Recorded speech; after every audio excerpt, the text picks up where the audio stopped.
There are certain situations where, as a mother of a child with an invisible disease, I'm going to have to say, is it okay if my child still comes here? Here are the things he needs. Every staff member needs to know. Do I need to have him wear a different shirt that says, this is not a joke? Like, I need a red flag that's just hanging off the back of him, like that one, like Casa Bonita? Yeah. You raise your flag when you need help. Yeah, this is going to need to happen right now. Here's the deal. We're two moms. We pop babies out in our 40s. Mm-hmm. It was hard. It was hard, but it was also one of the best things that ever happened to us. But now we're moms in our 40s. Yeah, yep. So let's talk about it.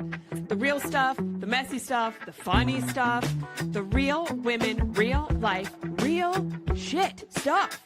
From perimenopause to pissed off preschoolers. Real life hardships and the embarrassing stuff we don't always want to share. We challenge a perspective shift in every episode that'll bring you to tears or to piss your pants laughter. Sometimes both. You're not going to find perfectly curated content with mature-ish mamas. You get what you get. You don't throw a fit. I'm Cal. I'm Megs. And this is Mature-ish Mamas. Life unfiltered. Because if you want a show, we're a shit show. And we're here for you. Yeah. This episode is brought to you by I Am Journey, helping women step into their greatest life through bite-sized lessons that don't feel overwhelming. They're real, relatable, and come with daily practices you can actually stick to, because growth should fit into real life. Welcome to the next episode of our new season numero dos. Number 2, the good old number 2. Hey, we're doing a lot of number 2s in our house lately. I was like, Caston, like, he is a number 2 pro. Mom, I got to poop. He sits backwards on the toilet because Auntie Cal taught him the best way to do it. Just hugging the tank. Yep. And then as soon as he's a quick pooper too. He gets it done and he's like, gets on, gets Mom, off. wipe my butt. If you guys have not tried this, like mount up forward. Not you. Probably not you. I mean, you could if you try. need a little extra, like. If you have a tiny, tiny tush, you want to straddle real wide. Because you got to have a big straddle. You got to be pretty flexible to do that. Yeah, you do. You know? And I don't know if you have a bidet, what's going to happen there. Like, I don't even want to think about it. You guys figure that one out yourself. For your front butt. Front butt. A little pleasure for your front butt. That's what it is. But it's helpful because then when your child like leans forward, you can just wipe their little butt without having to like have them fall off the toilet. Yeah. And also, if I feel like because they're straddled so far, there's not a lot of wiping done. No. Because nothing's like stuck up in their little cheekies. Because they're doing that big straddle. Maybe we should all give it a shot. You guys, tell us how it goes. You first. You first. Mount it backwards for the number 2, all because we told you that we are in season number 2. You're welcome. Welcome to Mature-ish Mamas. I'm Cal. I'm Megs. And we do the number 2. Backwards.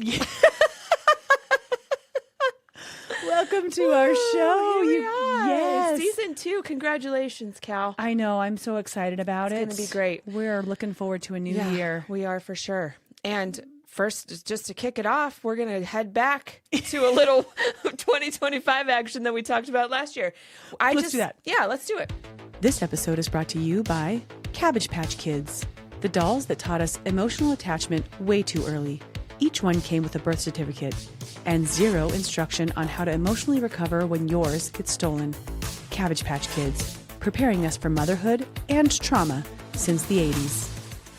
So I thought it would be a really great opening and a good conversation to have, because I know there's a lot of moms out there who can relate, who probably really struggle, and not just moms who have the child, but other people around to even understand. Mm-hmm. So we're going to talk about Whitten John again today. Whitten John. Whitty. So lots to unwrap with this one, but the first thing kind of what we wanted to just really shine in the light on is having a child with an invisible disease. On the outside, he looks perfectly healthy.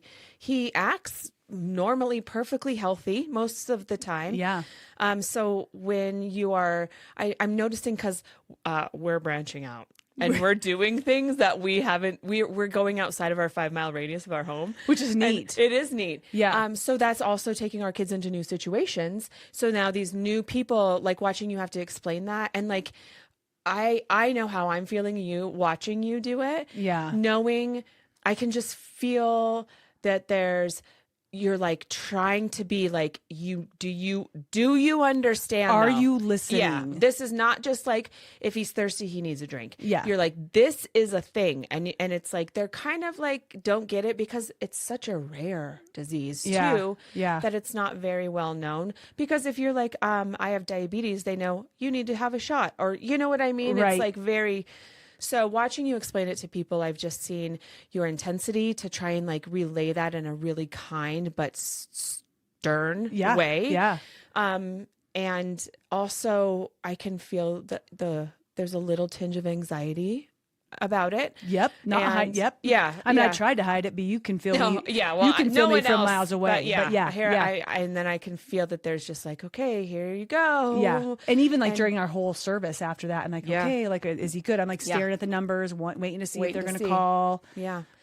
So let's jump in. Let's go. Let's get it going. Further. Talk about what it's like to be a mom of that and the feelings around that. And then also, and this may hit other parents or the same parents in different ways, but this is an ongoing thing. This is a never ending disease. It's not curable yet. Right. Yet. I like how you threw that. Thank you, Maggie Poo. Yeah. It's still being studied and there's going to be a cure someday, but there's not one yet. So this is an ongoing, it's daily for you, daily for Whitten, daily for your family.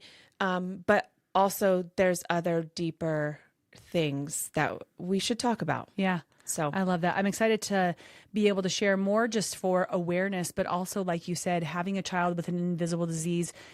There are so many different ones. And what we mean by that is that they're walking around and they look like they're just doing life, but there's so many different special cares, concerns, things that you have to do with them. Even like, let's just say somebody has a severe peanut allergy. Mm-hmm. That mom is in protection mode all the time because they don't know when that exposure could happen. And it's probably very nerve-wracking for you to bring your kid into outside spaces that he might have an exposure. Exactly. So, and you can't be right there. Right. You're not all the time. Because you can't. Yeah. Yeah.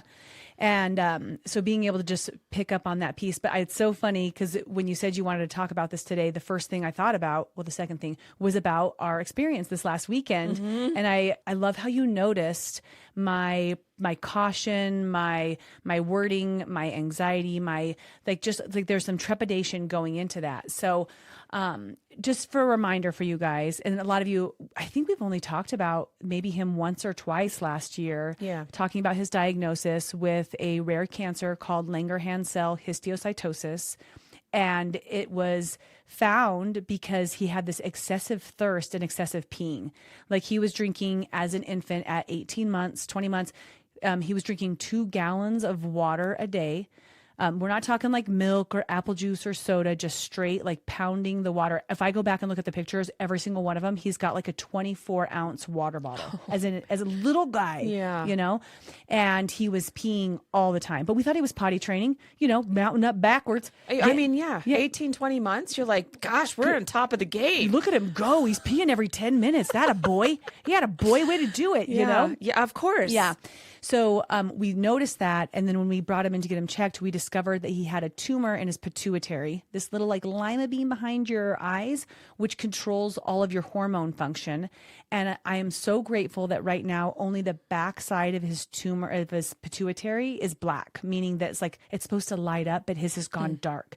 And that's the side that produces a hormone called ADH that helps you to know how to retain water and when to let water go. Because water is so important for our bodies. And if you're just releasing water all the time and not utilizing water, you can get very sick, whether that's just severe dehydration, a mental confusion, because your brain's not working right because there's no water there. Your body parts don't work right. There's cramping, seizures, death. Like there's a lot of problems that can occur.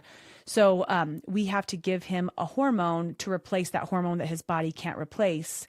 But unfortunately, Which some of us perimenopause ladies know about that. I need me some hormones. These hormones are not working. Gosh damn it.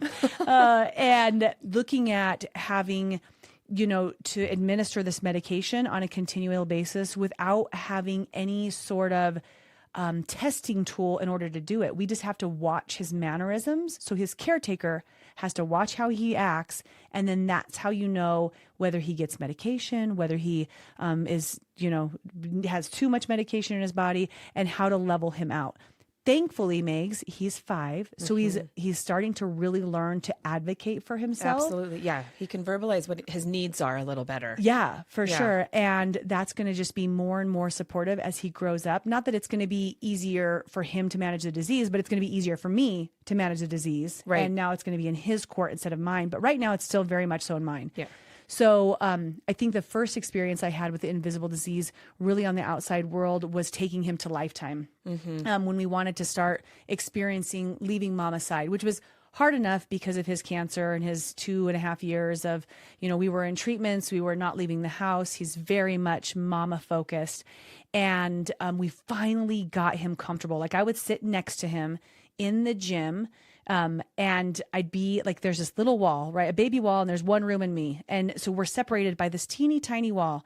And we had to get him comfortable with that for months and months and months of me sitting on the other side of the wall, watching him play, him looking at me every 2 seconds, making sure I'm there, right? Right. Which is also, a developmental skill that all toddlers go through. Yeah. It's where it's like they venture out a little and then come back to mom, check in, go out a little further and then check in. Yeah. And because during that developmental part of his like growing, he was having like chemo treatments and really dependent on, well, first of all, going through something very incredibly hard and painful, and then also super dependent on you. Right. He didn't get to like not until he was like 3.5 is when he started to go out and come back, which I think does usually occur at an earlier age. Right. So it was delayed for him. And now, and he's a bigger kid, right? So he looks like he should be just fine. And he appears to be just fine. He's got his hair has grown back. He's not bald. He's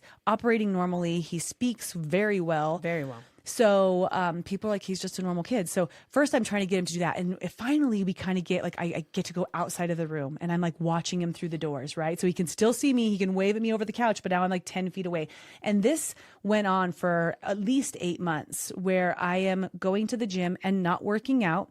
And all these moms walking by me, some of them judging, right? Of course. Why don't you just drop your kid off and leave? Yeah, I mean, he's 3. Just go do your workout. The kid's going to scream for a little bit. Or even like the child care said, like, it's okay, we got him. And I'm like, you don't understand. That's not, number one, how I'm going to do this anyways. Yeah. Which was cool to like really empower a couple other moms to be like, oh, I could do this differently. Or it's okay to pause my gym membership for a while if we're not ready yet. That's okay. Yeah. Or it's okay to go to the gym and not work out. Yeah. And use it for a different modality in your life. Yeah. I could just mindlessly crash course and anxiety, separation anxiety. You can sit there and do your Duolingo or read your book or whatever and hang out and still have some time and have them start to acclimate to that. So we worked through a lot. And then finally I was starting to go back to work out. So I was upstairs in a dance class. Love me a good dance class. Getting it. Yeah, you're good too. It's fun, man. Yeah. And they come up and bring me back downstairs, and he had been asking for me and for water. So it was related to his disease.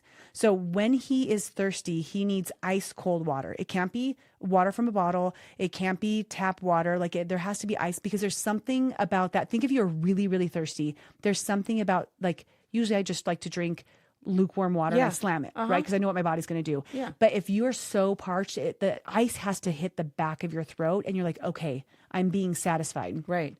And you can see that when it's happening to him. It is not like watching someone drink water who's just run. Like, when you're that thirsty, right? And you're like, oh, that's great. Yeah. No, it is a need. Yeah. It is like it's different. You see the relief. That's I actually like, haven't thought about that. Yeah. Sucking his bottle down and like, and then he's okay. Yeah. That's so cool that you noticed that. Yeah. Because I don't think I've really thought about the difference of watching him drink versus someone else. Because I'll hear him in the background. So you're right. Like, he's just like pulling down that water. And the same thing when I hear him go to the bathrooms, like sometimes he'll get up in the middle of the night and it's like a rocket, like just rocket pee.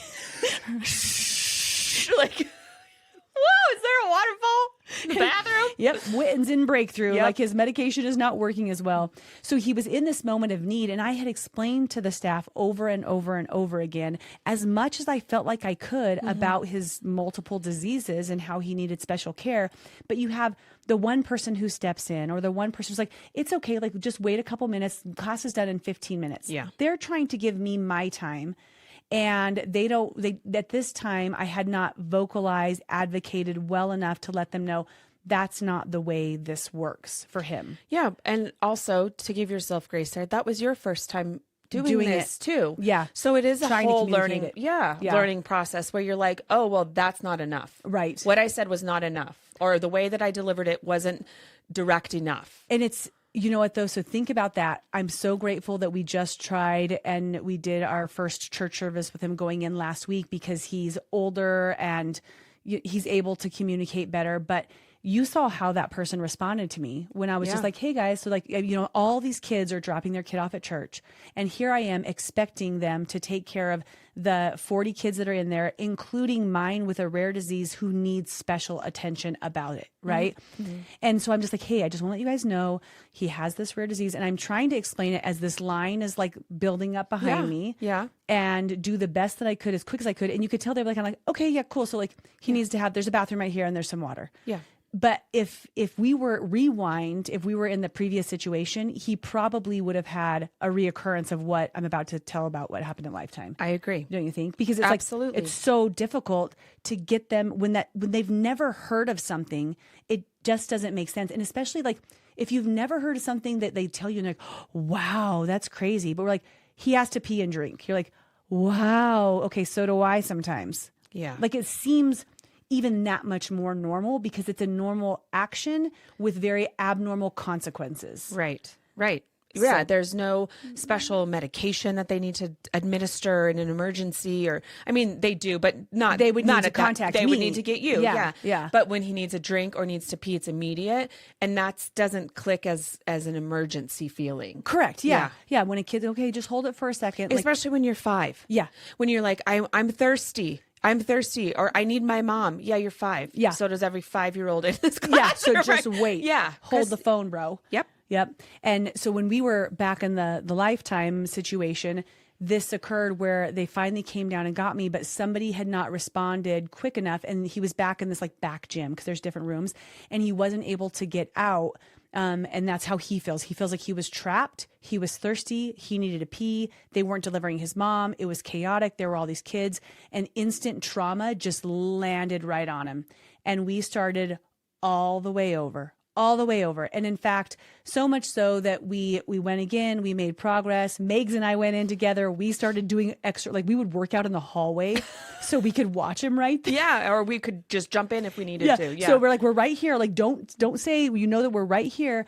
And we did that for a little while. And then he had one other moment where one staff member just didn't understand the immediacy of it. And we're back to square one. He will not go there. He wants to go to so many other places, but to him, that is a place where they say they hurt me. Like, Mom, they hurt me there. Yeah, it's not a safe space. Yeah, it's not safe for him at all, which is so difficult to even say because, first of all, love our gym, love the caretakers. Absolutely. Casting crews, adores it. Yeah, he's thriving so much there. Yeah. But there are certain situations where, as a mother of a child with an invisible disease, I'm going to have to either just say no or like literally, okay, I'm going to hold a meeting with a person and say, is it okay if my child still comes here? Here are the things he needs. Every staff member needs to know. Do I need to have him wear a different shirt that says, this is not a joke? Like if this kid, is there something else? Like I need a red flag that's just hanging off the back of him. Like that one, like Casa Bonita. Yeah. You raise your flag when you need help. Yeah. This is going to need to happen right now. And it's challenging anywhere that I send him, anywhere that he goes, to know that the person who's taking care of him understands that, you know, number one, when he needs it. When he needs to go to the bathroom, he needs to go to the bathroom. But also when he's medicated, if you try to give this kid 3 Sunny Ds, he's going to end up in the hospital because he can't drink because he's now medicated and now he can't pee. So it's like it's a double-edged sword. There's something on either side where you have to be careful. And also, it's really easy to manage when you know how to manage it. So like for us, he can go to Meg's anytime. So he can go to Grandma and Grandpa's. But there's a lot of people that just don't or will not learn, or it's never going to be. Right. And it's there it is. Yeah. That's mothering. Yeah. When you have somebody with all this different stuff going on. Exactly. That's so true. And I think one thing that's really important and something that you have really instilled in Whitten, even as just a 5-year-old, is first of all, teaching him that it is okay to ask for what you need, and making sure that he does do that. He's very, very good at that. And that is a learned skill that you've been like, if you need it, go ask, or tell them, say, you don't even have to ask at this point. Tell them. Yeah. And so I feel like that even as a 5-year-old, he's already doing a great job at being like, no, I need my mom right now. Yeah. And then it's like, okay.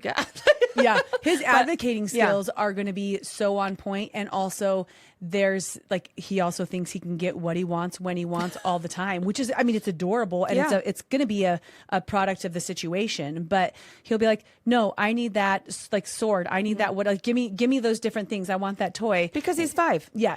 His brain works that way combo right now. The 5 with we've taught you to advocate. Yeah. But yeah, he's getting so much better at like, this is important. You need to get my mom right now. Mm-hmm. And I think as we continue to grow through his disease together, that is just going to get easier and easier for both of us, me to explain. I'm a little bit, I'm nervous. I don't know if little is even the right descriptor for it. I'm nervous for when he starts school next year. I am so freaking proud of him that he will go to preschool. His teachers, his school, I did make a big deal of it. Actually, now I'm thinking about it. I made sure I talked to the school. I found the right school. I met with the nurse. I met with the coordinator. I met with the front staff. I met with his teachers.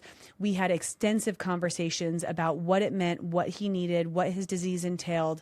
And with that, they even overcompensate. They're like, hey, I just wanted you to know he went through his bottle of ice water, so we had to put in a 4th cup of more water. Like, they're so attentive. Or they called me one time, like, he's out of ice. Like, I don't know, there's no more ice in his bottle. Like, we don't have ice at the school. They literally don't have ice. And I've picked him up from class before, and they've been walking out and they hand in his bottle. They're like, it's empty. I'll go fill it up real quick before you leave. And I'm like, we live 5 minutes, but thank you. That's so kind. And like, I love that they're so aware. So I feel so confident with that. But now he's got to change school systems when he goes from preschool to kinder. And right now since we medicate him a couple times a day, and I wish that this was something that was just like, hey, you take your medicine at 7 a.m. and 7 p.m., but it's not. We have to wait until he has this thing called breakthrough, which is where he has that crazy thirst and drinking, like Megs was saying, and the crazy pee that's a rocket pee, and that's when we know to medicate him again.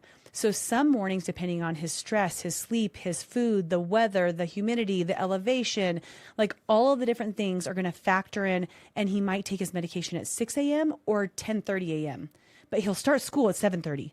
So he's going to have to figure out, the teacher, together, they're going to have to figure out how to medicate him at school, which does make me nervous. Sure. And also, I mean, it's going to be cool to watch him learn to do that, but he's not quite himself when he's in breakthrough. He's more snarly. He's more ornery. He's more demanding. He can get really cold. He can have a little bit of mental confusion, stuff that we, again, don't notice too much of, but I do as his mom. Like, I'll see when he's on the couch, I'm like, he's starting breakthrough because I can tell he's cold. Like, he's starting to have the mannerisms because I don't know what happens in his body, or his brain starts to have a little bit more confusion. So they're going to have a learning time, the most important time of the day usually for kids in school. Yeah. The first couple hours before, because they get it in quick, right? Before they go and get their first recess in. That's going to be where he's going to have this in between state. And you can't just medicate him the first time he pees. He's got to start going to the bathroom multiple times. So as a kid, he's going to be running to the bathroom over and over again in the middle of class. And also that has to be something that somehow they manage. Exactly. It's crazy.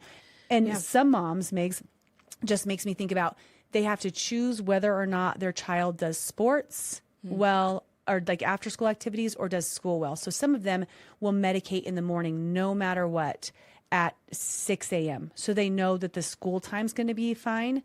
But then if they're going to do any sort of activity after school, now that's the area that's screwed, because you're in middle of taekwondo practice or soccer practice, and you're dehydrated, you have to pee, you're running off the field, there's nowhere to go. So like, you kind of have to choose which one your child's going to do. Right. Yuck, right? Yeah, yuck. That sucks. There it is. We don't have a solution yet. Yeah. But I do want to just point out a couple things that you said that I think were so awesome, is that I love that you did your due diligence as a mom to find a place that was the right fit for Whitten. And sometimes that's hard work, and it's important work. It's important work, but it's hard. And you did that. And then you took the time to go in. And I think that sometimes we get a hard stop as human beings, but especially like sometimes as moms, maybe even as moms of kids with invisible diseases, having to continue to explain that or feeling like you're never understood completely, but then having to go and explain it again. And then you being you, and knowing when you're telling someone this, that they're not getting it, and then saying, this is not the spot for us. Yeah. You know what I mean? Because that did happen, right? Yeah. I went to one preschool and interviewed. I'm like, I can't, this isn't it. Yep. And so you had to keep going. Yep. And knowing that it wasn't it, for you to the tenacity to keep it going, because you knew you had to find a spot, and now you have found this beautiful, beautiful place for him, Thank and you. has really helped Whitten to, I mean, just the change in him from when he started school, even before school, to now. He was just on Christmas break, and he was like, when do I go back to school? Every day. Come on. This morning he was like, can I just go when Quincy goes? Why does he get to go 6 hours earlier than me? More. Yeah. He even gets to go more to school than I do. Yeah. And he's like craving it. It's such a beautiful thing and such a big transition that I didn't know. If you would have asked me a year ago, I didn't know if he would be homeschooled forever, because this would be a problem that we faced. And here we are. Yep. So huge growth. And you even looked into maybe getting him an IEP if needed, and all, I mean, all of those avenues that are out there for all of us who, that's what they're there for. Yeah. And what was great, he didn't end up needing that, but you still found a really beautiful spot for him to be. He got the 504C13CBD. I don't know the terms, the medical one, but he went in for the IEP, and they're like, I'm sorry, like this kid, because he's a little scientist. He is like, he's a little advanced. Yeah, I would say. So they were like, I don't understand what we want us to do with this. So there's that. He is the reason we don't need an IEP. Yes. Like, there's a contrast to this. They need this. He does that's not. why he needs the 504. Yeah. I think it's just called the 504. Whatever. You guys can correct us on that. Yeah. Somebody knows. Yeah. We don't. Yep. That's right. No, I bet it is so that. That's one side of things. That is one side of things. So then on a deeper, more emotional, digging up some stuff here. With Mate's the like, ongoing, you ready to cry yet? I know. Or do you want to cry? Like, it's coming. Okay. But I think it's so important to talk about, and it's so important for you to talk about, Cal. It really is. Because in the midst of, you all know that Caley's dealing with her own health at this moment, and that has not been an easy journey. As much as she makes it as easy for herself and her family and all of the people around her as easy as possible, there has been a lot as far as hurdles in your journey that you've had to overcome. It maybe not as much treatment as some people, or maybe not so much this or that, but man, the hurdles that keep coming up, and it's like, you don't know and to I'm not jump. in track anymore. No, like, I know. I was like, you don't know to jump until it's like a foggy race day. You don't know to jump, and then it's there. My sneakers are too big, and they trip over, and my laces are untied, and I'm trying to hurdle these bitches, and it's just, it's hard. Yep. And that's what you're doing for yourself, with yourself, that you're sitting with. And then on top of that, knowing that you're also have a child who could any minute have a flare up in his disease. Yeah. And something like that kind of happened. We're not sure yet, but we don't. So there's that. So there ensue tears. Grab your Kleenex. So we, with Whitten John's cancer, the LCH, and I don't even want to say Whitten John's cancer, with the cancer that has hit Whitten John's life.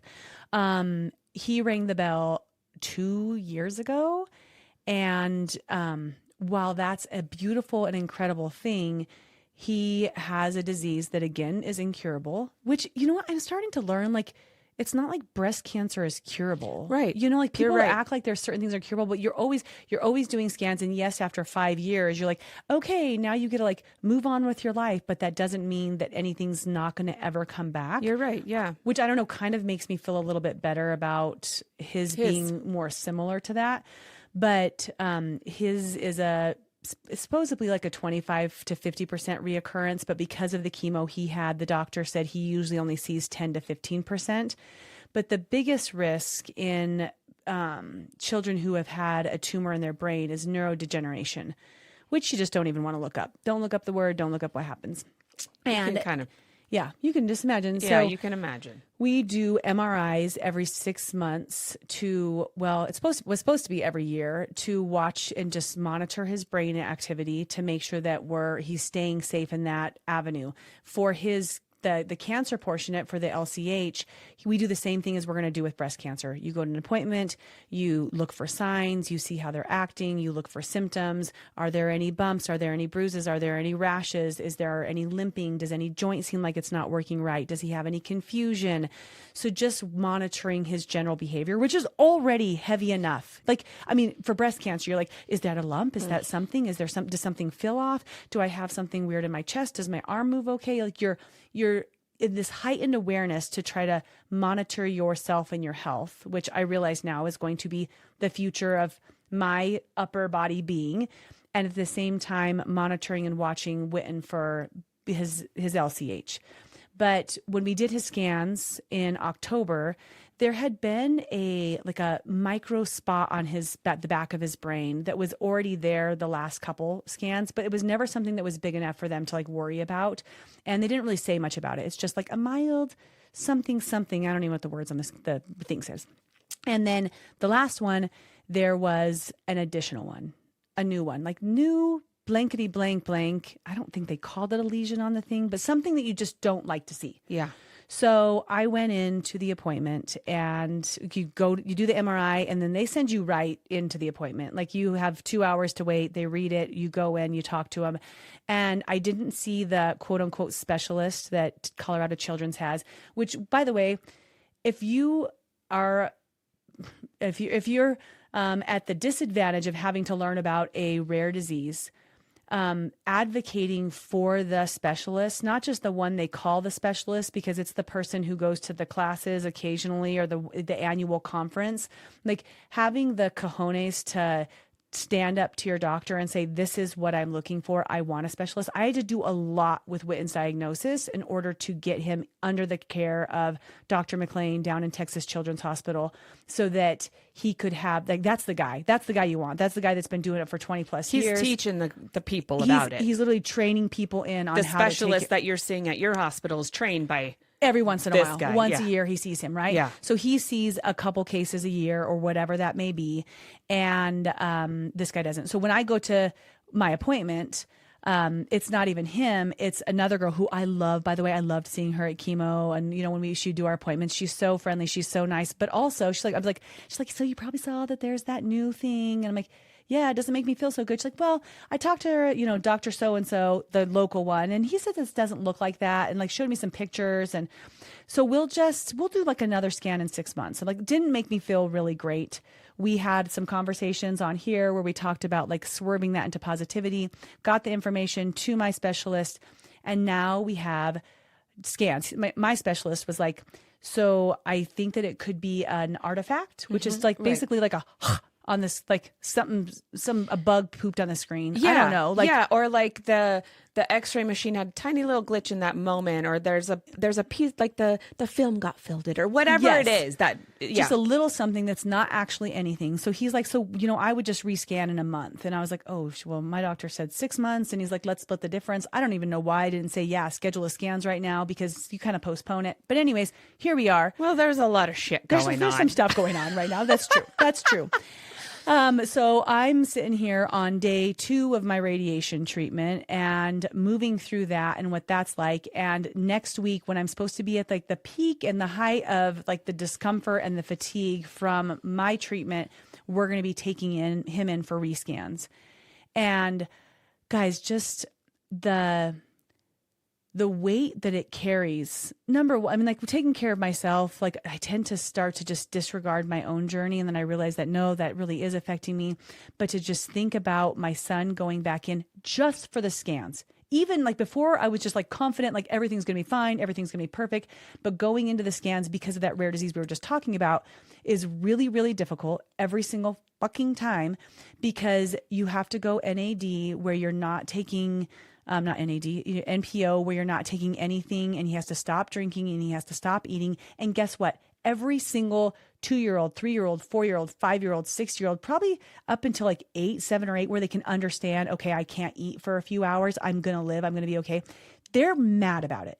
Yeah, but it still sucks. No matter, yeah. I had a colonoscopy at 44 and I couldn't eat and it sucked. Yeah. You're like, I just let me eat. Knowing that I was going to be fine and everything. And I mean, I was pooping my brains out, but still it was like this, it was hard. Yeah. Yeah. It was hard. This isn't fun. Nobody likes to go through that.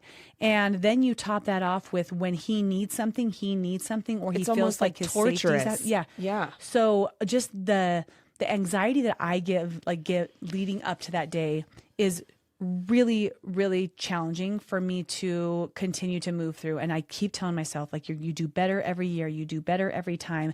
Like I have more faith in how it's going to go every single time. And no matter how much I tie myself to that, it's still just freaking hard. And now, Megs, now that he's older and it's like he understands more. So the last time we went in, we start driving to the hospital and he's like, you guys, where are we going? Like, you guys are idiots. Like, I'm 5 now, almost 5. And I'm pissed. I know where we're driving. I see that we're on 470. Like, I see where we're going.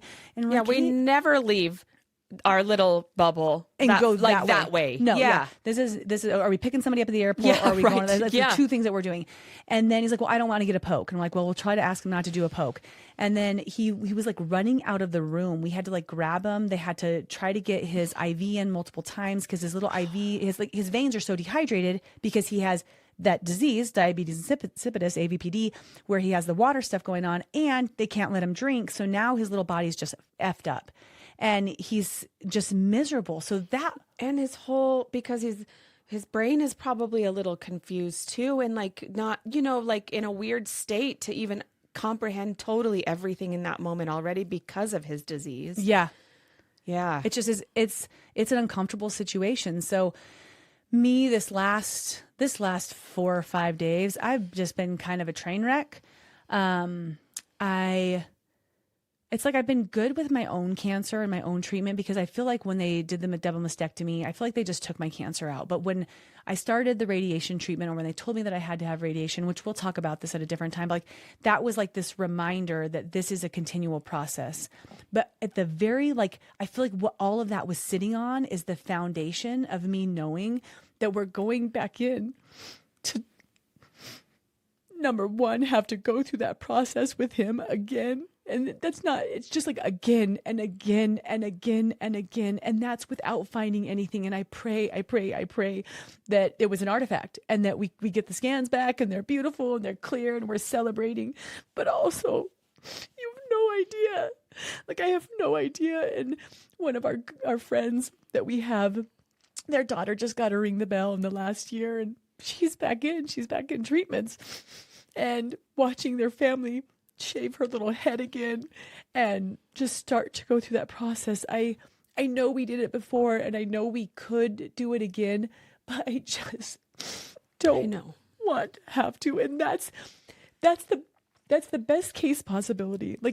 Obviously clear scans, or the best case is that it's just, we just go through the process of the shitty ass scans. Mm-hmm. And then you'd rather find something that's if needed than have neurodegeneration. Yeah. Because I don't even know what happens then. And I'm not going to look it up because that's what I do. Don't. And it's just a lot. Yeah. Yeah. And I know that there's so many mommies out there who can relate to that too, Cal. And especially watching another family who's not even, seeing that and feeling for them and knowing how their heart is breaking, but then also hoping that that's not going to be you again too, which is hard. It's this both sides where it's not even it's like survivors or non-disease. There's these different, it's not guilt. It's just emotions that you feel. Yeah.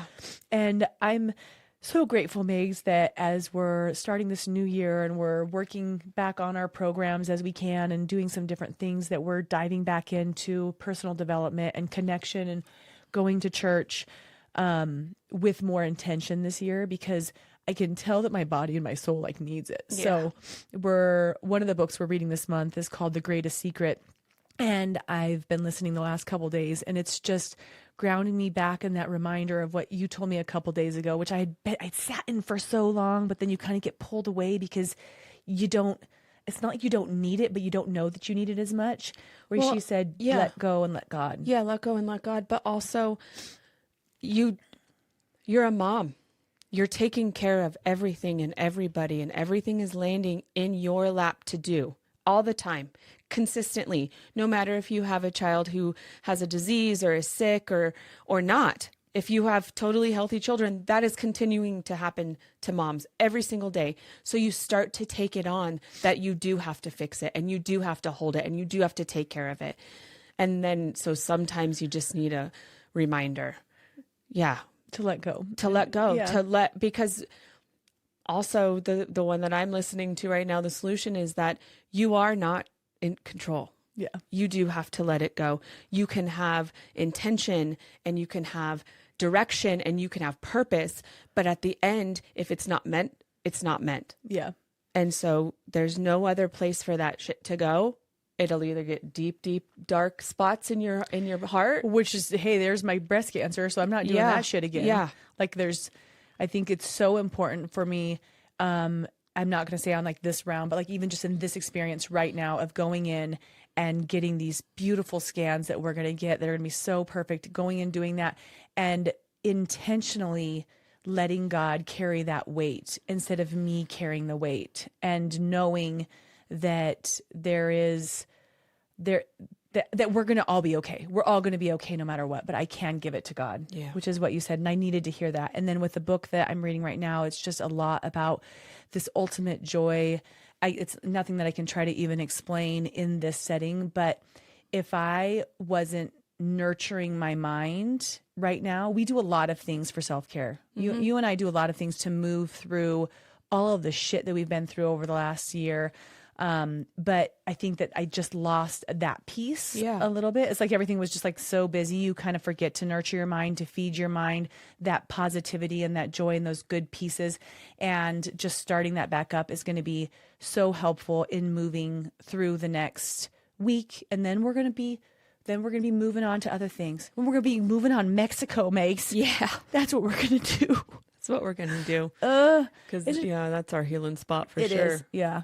It is for all of us, but it's been a lot. It's been a lot lately. I was like I was saying, I was doing really well on Friday. I kind of just was like, and I usually don't sit in it very long, but then Saturday I woke up and chose positivity and we went to yoga and it felt so good. And then as the day progressed, I was kind of just like not even like in upset, but just like more in like I pull in when I'm going through something. I love that I have support and prayers, but I'm not going to be one to like reach out and grab people and pull into my circle. Like I go very tight within, like even if Megs is around, so Mimosas, right? If she's around, she's probably going to be like behind me. Like she's going to be there to support, but I don't know. It's like I do this thing where I just need to like be as close to God as I can. Yeah. And I moved through that all weekend and still had a great weekend, but had a lot of tears. I did a little scream sesh on the way home. That's good. From one of my things that I needed to. I'm not sure which one. Great. In the car, I was just, after my simulation, I did not, we'll talk about that later. Yeah. But anyways, you're on your own. Hopefully your kid's not in the car. Well, so I've done it with my kids in the car too. They're like, what was that? I'm like, let's all try it. Let's all just scream. Yeah. But just letting that energy go as much as possible. A lot more journaling, listening to my books. And the last couple days, that's why I was like, oh my gosh, we're going to talk about this today. But I've just, starting like yesterday morning, I woke up and I just felt powerful about my own treatment and my own things that I'm stepping into. I don't know how to feel as that powerful or as, whatever the words are, for Whitten John. It's just harder. It's harder because he's my baby, you know? Mm-hmm. And I don't know if there's anything else I can do except for wait and move through the next 10 days. And that's what I can do. Let it go. Give it to God. Give it to God. Keep on giving it. Mm-hmm. Keep on giving it because you're going to have to, because that one little part has been given up, it's going to just keep coming. Yeah. And every time you feel it, every time you know it, you got to go it. Yeah. And it's true, because otherwise if you stow it, you don't want to go, you got to go it. You don't want to stow it. Yeah. Because that stored energy is so, it can just inhabit our bodies in so many different and your ways. mind. Yeah. Gosh, even if it's just your mind, it can make you sick. Yeah. Even mentally. And, I think that I love that you, maybe people who don't know you like I don't know you and your family knows you, is when you seeing you the way that you were Sunday is not you. That's not your norm. That's not your show up on an everyday basis. Right. But I knew that it was so needed, and I watched you sit there and take responsibility for that feeling that you needed to feel. And then I think it's so important to take those moments and those times, even if it's not understood or not a right time or whatever, to go ahead and do it when you need to, because look at, you were able to finally come to the point that you knew now, but you were able to put a name on what is going on with you. Whitten. This is what it is. It's a lot of things, but this is really like, now I know, and now I can put power into my own treatment. And now you've moved into that next powerful phase of that. Yes. And now you can face this next one that you have to, because you took the time to sit and be still. I think that's a great thing to point out, Megs, because I don't think I really realized that. But, we were in a family setting. People were over. The Broncos are playing. We're having all this delicious, beautiful food. And I kind of was like, just came back over and just took some time to myself. And I'd like to acknowledge everybody who was around me, who gives me the space to do that, who doesn't like, and not that you can't ask someone if they're okay, but when you hover, like, but are you okay? Can I get you whatever? Like, everybody just gave me the space that I needed. And sometimes when we have people who are going through things in our life, they want to know that you're there. Yes, I'm here. I love you. I'm right here. If you need anything. But there are some people who will and can over inundate someone who's trying to process, and it just makes you feel like you don't have permission to process. Like leaving someone be in their stuff, being around for I'm here when you need me, and also letting them process can be really, really supportive. Yeah. So I think absolutely. And I think that in this day and age, it's hard to process. I mean, because there's so many distractions. I mean, I even find myself sometimes just picking up my phone so I don't think.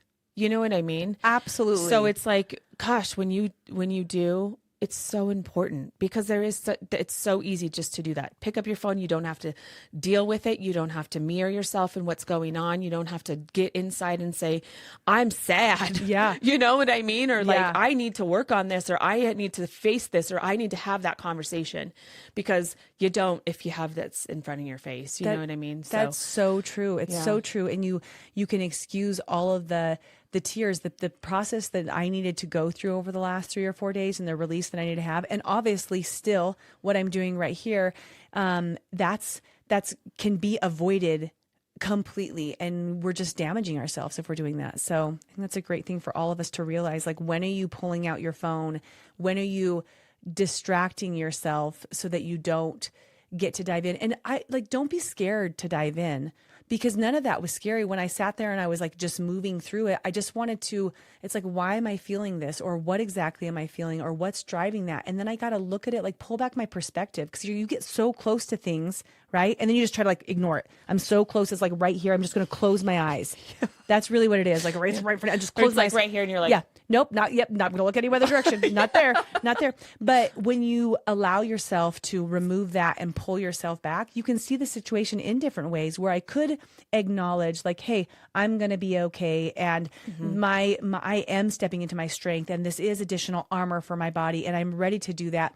And also I can even feel myself as I'm pulling back right now, Megs. I can see that I know John's going to be with me every step of the way. He is so good in going to scans. He's so good in supporting me and Whitten in that. I know that I'm going to do the proper steps. I'm going to talk to the doctors differently, advocate for some different things that I know will support him. We're going to talk to him more about the appointment before this time, because he's getting older. So I've already started bringing up the conversation of, hey, when we go to the doctor next time, do you want to bring a Legos that we can do after you get that one poke? I've already messaged the doctor, and I've said, hey, I need childcare team. I need an IV finder. doctor. I want somebody who's good at this. I don't want him to have 2 pokes. He needs to feel comfortable with that. I've messaged the people about blood draws. We're not doing 2 blood draws. We're doing 1 blood draw. Have everything right there. Have the support. When I go in, I'm going to talk to him about him waking up, because last time he didn't wake up well because they rushed him. I'm going to say, hey, we have an hour and a half before our appointment. We're going to let him sleep for an hour and a half. You need to, I don't know what you need to do or where you need to put us, but I'm going to let him sleep that whole time. Lovely. So I feel, just even as like going through it in my head, I feel so much more powerful about the process. And we're going to get back clear, beautiful scans. We're going to send him to his specialist right away. And whatever we have to face next in any part of our lives, we're going to face no matter what. So just, and another beautiful part of this, and what I'm hearing right now, is you are not a victim of any of this stuff. You are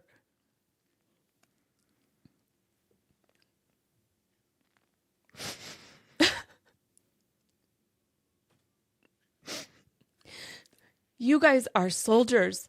You're just amazing, and you're pushing, and look at all you've done even before the appointment has come, because you are not a victim.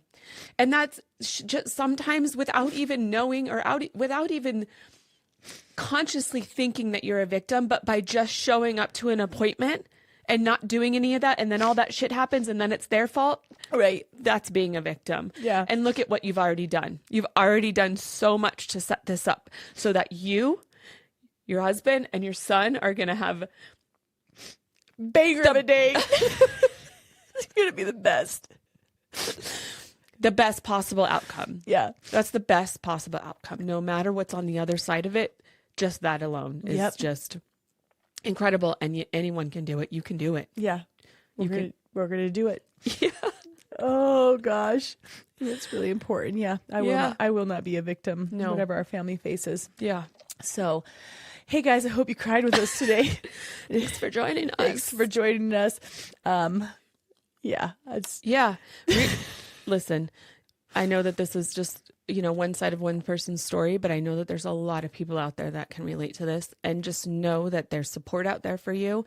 Know that you can be a soldier for yourself, your kid, your husband, whatever you need, that you are not a victim to the medical world. Mm-hmm. You can be in a line with them. You can say what you need, and you can get what you need, even if it's just like, what I need is 1 blood draw. Yeah. I need 1. Yep. And know that that's out there for you, and know that there's other people who are willing to go through it with you. Yeah. And if there's any way that we can support you, just let us know. Let us know. We're here, even if we can just pray for you. Yep. There it is. Taking all the prayers. Guys, we love you so much. I love your guts. Love your guts. Thanks for being on this season 2 with us. Number 2, backwards mounted up. That's how we're going to close her out. Yep. Love your guts. Oh. If this episode made you laugh, cry, or feel a little less alone, light a friend up and send it their way. And don't forget to subscribe so you don't miss a thing. I'm Cal. I'm Meg. And you just listened to Mature-ish Mamas. Life Unfiltered.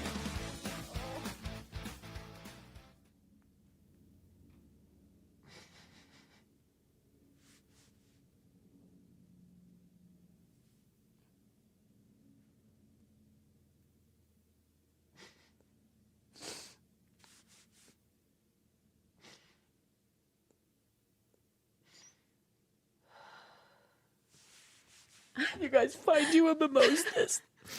Our ugly cry faces. Get you a soulmate. Oh, we love you guys. Love you. Love your guts. Hug a friend. Bye. Oh, Caley, I love you. I knew it was gonna be a cry or two. I'm like, let's just do this. Yeah, I think that it's the exact emotional release that you needed for sure before you get there.